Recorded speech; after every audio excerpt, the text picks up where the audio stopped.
What was he at Alabama?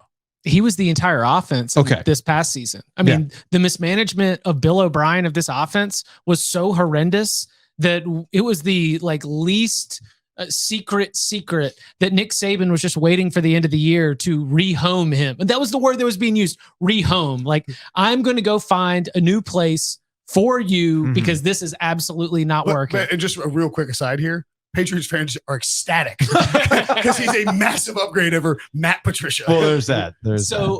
The fact that he had to, one of my things about Bryce Young is that some of his most impressive performances, a couple of them have been in near losses or actual losses. The way he played against Tennessee in the loss, the only reason Alabama's in that game is because he literally keeps picking his body off the ground because Tennessee decided, bad defense, basically, we're just going to blitz him. Yeah. We don't trust y'all's wide receivers because the wide receivers were poorly developed and now all of them are at TCU. Okay, this is an Alabama program. The dynasty is done. For 5 or 6 years, they only had 11 one-score. Check this out. Clip it. Yeah. Tell the producer to clip that. And look, Patterson, Saban's dead. From 2015 to 2020, they had 11 one-score games. Yeah. In the last couple seasons, they've had 10 one-score games. Now, there's 7-3 in those, but when you think about Alabama, they were crushing you. Yeah. They were winning and blowing teams out. And the gap has closed in the SEC and nationally. And Bryce Young is the only reason why they didn't keep losing more games. The Iron Bowl at the end of the year, when he had to pick that team off the mat, they couldn't get anything going offensively. And then it's like to see if we wrote this down. No, not at all. And then tears up the Georgia defense in the SEC championship game in 2021 that went on to have the entire starting defense as a first round NFL draft pick. Yeah. You go through and it seems you could not wrap your brain around the idea that Alabama was this mismanaged and the talent was this poorly developed. But Bryce Young carried that Crimson Tide team to a bunch of wins throughout those one-score games that shouldn't have been one-score games. But this is college. And by the way, totally just as an aside, another aside here, one-score games always regress to the mean. Sure. The Vikings 11-0 last year. That's why they're 3.5 to 1 to win the NFC North with Aaron Rodgers gone. Because you can't get that lucky forever. Right. It will regress from Bama. Okay. For a while there, I thought you were talking about Clemson for a second. The way of it's done. It's done. I'm like, whoa, what are we talking about here? And saying the dynasty is done isn't saying that Nick Saban's not going to win a national championship. It's just the way they handle business on a week in, week out basis. Georgia's the new Bama. I went down to Fort Lauderdale. That's not a hot take. That's not a hot take at all. I went down to Fort Lauderdale for the SEC on CBS halftime show in 2015 and 2016, almost every weekend. And almost every weekend, we were talking about a Bama blowout. Because Bama was on the SEC on CBS 6 times, and they won all those games by 35 points. Yeah. It was not entertaining. So as a college football fan, you should be excited that now you at least have Bama a little bit of blood in the water. Bama had 3 starting NFL quarterbacks on their depth chart. Yes. And Bryce Young, Tua, and Jalen Hurts. Yes. But you feel about that though. But you feel that Bryce Young was doing more than those other quarterbacks in the NFL right now. He was doing more than Mac Jones, and the Tua 2018 season was pretty magical. So I don't want to knock him for that. And Jalen Hurts was just not allowed to be a quarterback for a lot of his time at Alabama. That's fair. It was really when he went to Oklahoma that broke him out. It's kind of uncorked everything. It's kind of like Russell Wilson at Wisconsin. It kind of allowed him to uncork. What? Brady Quinn said on the Pick Six podcast, you can subscribe wherever you get your podcast. After you subscribe to ours.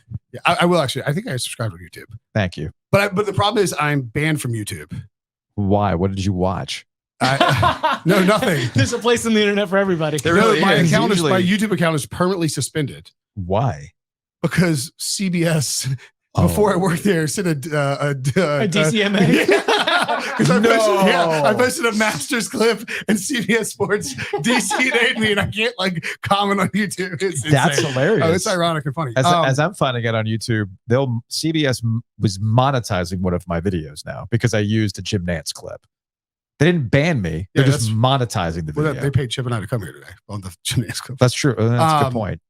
Well, Brady Quinn on the Big Six podcast said that when he said this before the draft, when I'm feeling down and in the dumps, I go watch Bryce Young tape. Okay. That's a Brady Quinn football. Now, again, about that. He lifts everybody up. That's the point. Got it. Love it. In college. That's fine. In college. Dude, if he's 4 inches taller, he's not Trevor Lawrence, number one guarantee, but we didn't have that whole rigmarole of like, could it be Anthony Richardson first overall? So you don't. Could it be Will Levis? So when you're talking to guys on the Pick Six podcast or other people in the league, they're not concerned about the height. I mean, height's always a concern when you talk about a quarterback. I mean, it's sure, but like because people keep bringing up now. If Giglio were here right now, who? That guy, Joe Giglio. He's probably on a golf course right now in this ridiculous. He's probably playing the worst golf hole in the greater Raleigh area, aka Eagle Ridge number 10. Dude, don't you dare say I know that's the home course. I know where his parents live. I know that. Don't say that hole is so stupid. I hate that hole. Fair enough. So in talking, I'm curious about the Drew Brees comparison. When Drew Brees was coming up, there were a couple of things that were true. One, the league was different at that time. And the coaching staff, like Sean Payton, I don't think anybody's. Remember, Brees went to obviously San Diego first as a second round pick. Tore his labrum. Yes. Dolphins pass. Could have been a Dolphin. He goes to Saints, and Sean Payton, they link up and do really well. I think what's interesting is that Brees paved the way. So Brees is there. Russell Wilson falls in the third round, but then Russell plays really well. That paves the way for Baker Mayfield to go 1 overall. Sure. But Russell has now struggled. Brees is gone. Is Baker a bust? I don't know.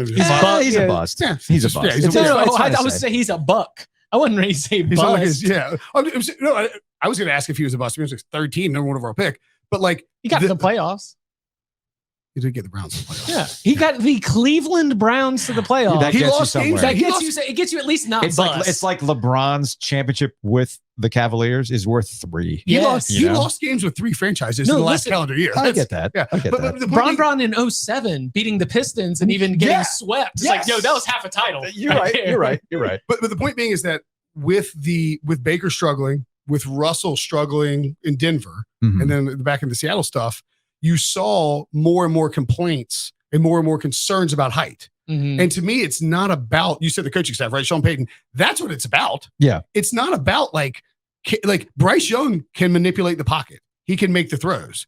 Will Frank Reich put him in a position to succeed with a heavy NC State offensive line?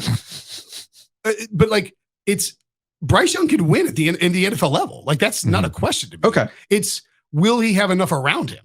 Well, and this is something we talked about with Julian Council from the Locked On Panthers podcast, the wide receiver group, just how good is it compared to the rest of the NFL? But then again, there's also the NFC aspect of this. The NFC South, they could have won last year, and we could have a butterfly effect of how the Panthers end up with or without Bryce Young, where they pick everything else. It worked out in their favor to finally get Bryce Young and move up and everything else. But they could have won that division last year, and there's no reason why they can't win the division this year. Well, I think that's a weird psychological thing that happens when a team trades up like that. Like Bears fans are like, I mean, we picked 9th overall, and we got a good pick. Like we're they don't talk like that. No, I don't have Bears fans. So. It's like you have the worst record in football. Right. Like you were the worst team in football, but you traded down. The Panthers were the 9th overall pick and traded up. They were actually a middling team. You're much more likely to see a number 1 overall quarterback go to a middling team and play well than a number 1 overall quarterback go to a really bad team. You know what I'm saying? Like we just sort of forget that the Panthers weren't the worst team in football because they traded up so early in the process. Yeah, I got you. Also, from the Panthers fan perspective, I would imagine that it wasn't like you saw DJ Moore highlighted during the last half of the year. No, they were just running the football. Are we bomb for PJ Walker against the Falcons? Are we overvaluing DJ Moore, by the way? DJ Moore's like I don't know. Well, because the whole reason why this deal like underrated and overrated. The whole reason why this deal happens is because the Bears are giving Justin Fields. All right, they were peeing their pants because they're like, oh my god, we gave up that pick for Chase Claypool. We need somebody else. Okay.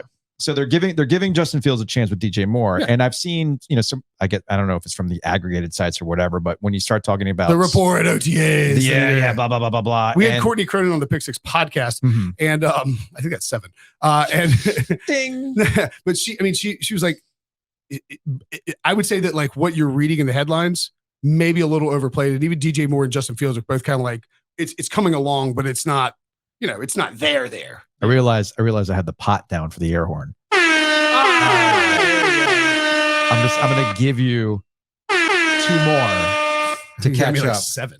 Wait. No, we don't. Okay, 1 more on that. Just I'm glad it's finally me that's not pressing the buttons too many times. How many games are going to win this fall? Jeez. Lack off. So DJ Moore is just being overrated and underrated at the same time? I mean, he's been really productive, but he's never played with a really good quarterback. Yeah. he doesn't profile physically as like a true alpha receiver, but he does like just, like he's not, I mean, we expect every alpha receiver to be 6'4". Right, exactly. He's like, you're fine with him as your number one, but you feel great if he's your number two. Okay. Is that fair? Yeah. Okay.